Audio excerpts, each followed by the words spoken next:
Well, after decades of putting the blue in blue-collar workers, the union vote is starting to turn red, and Donald Trump is doing what he can to make sure that happens.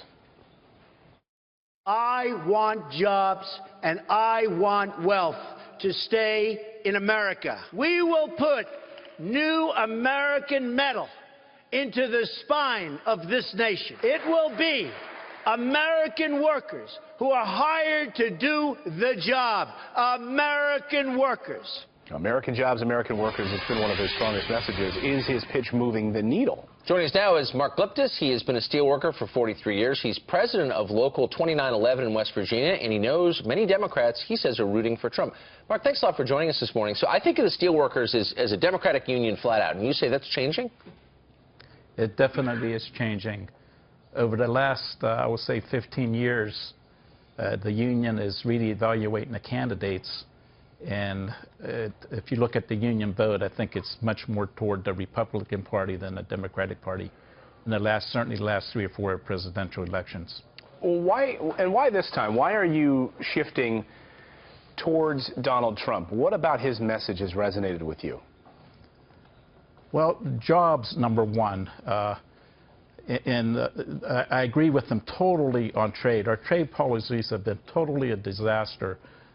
When you look at NAFTA, CAFTA, and any trade policy in the last 15 years have resulted in many job losses for the American steelworkers and in our industrial base.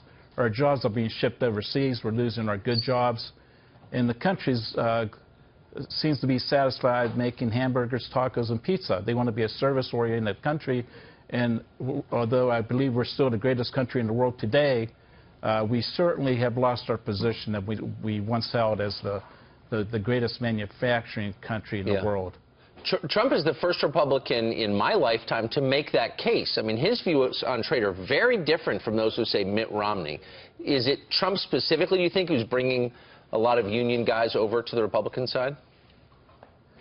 Well, I want to make it clear that I'm bipartisan. I evaluate both candidates, presidential candidates. So when I look at Hillary Clinton, I think it's just she's passing on the message of Obama and her husband, and their message and their support of the trade treaties, NAFTA, CAFTA, and others, have not been good for the American steelworkers. In my community, we once had, our steel mill had 12,000 jobs. We're down to 900, and we've lost hundreds of thousands of jobs due to unfair trade.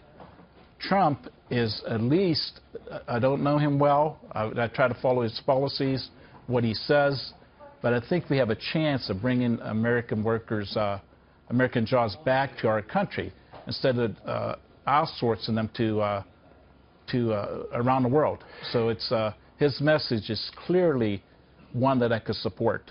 You know, you've heard it argued, I'm sure, that these jobs are gone permanently, right? We've shifted our economy into an information age. These jobs gone overseas, they're not coming back. What do you say to that? That's a sad commentary. I think there's some truth to it. I'm going to keep on fighting. I'm going to support candidates that support the issues that are prevalent and important to my constituency. I don't care if you're Democrat, Republican, Independent. We want to fight for our jobs. We need to bring our jobs back to America. And that I think some of them are lost permanently, but I don't think, I think there's still hope to bring some of these jobs back to America. Yeah. We should be building steel mills. We need pipe, for example, because of our energy assets that we have in our country, and we're bringing in foreign pipe. That's ridiculous. We're shutting down our steel mills, our pipe manufacturers, and bringing in foreign steel. That doesn't make any sense. Laying off our workers while we're making these other countries wealthy doesn't make a bit of sense to me. Amen. I agree with you completely. Mark, thanks a lot for joining us. That was really interesting. Thanks, Mark.